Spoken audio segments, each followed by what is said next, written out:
आई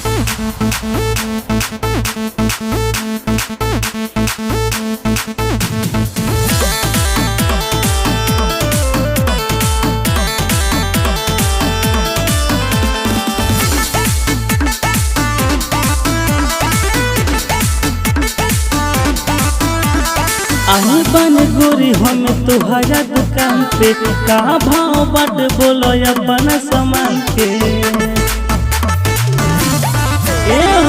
आई बन गोरी हम तुहरा दुकान पे का भाव बट बोलो अपन सामान के। खाली बोल भौजी बड़ी लागत घामा, खाली बोल भौजी बड़ी लागत घामा। एक रेटे दाम बा लगड़ा अम्बा, आज एक रेटे दाम बा लगड़ा अम्बा।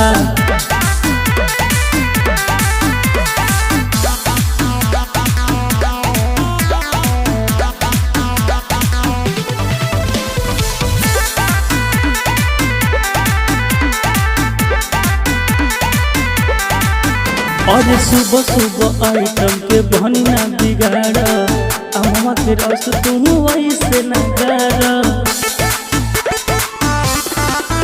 और सुबह सुबह आइटम के बनी ना बिगाड़, अम्मा के रस तुम वैसे न कर।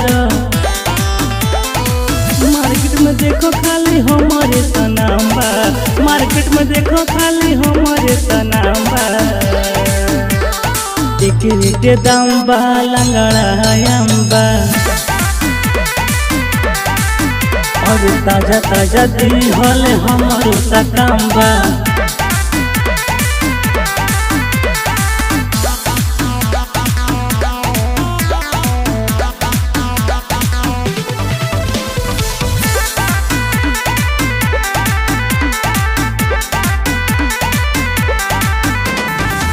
मत कर जनी दाग लग जाई, भूल भूल कर जी नहीं पे जाई।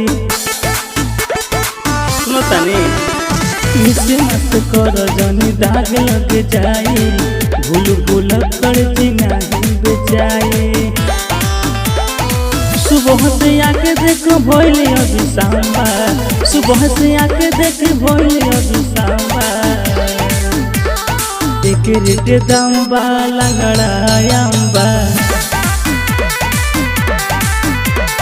ताजा ताजा दिहल हमारो सकाम्बा। ले ले लंगड़े हो, बड़ी मजा आई खाए में।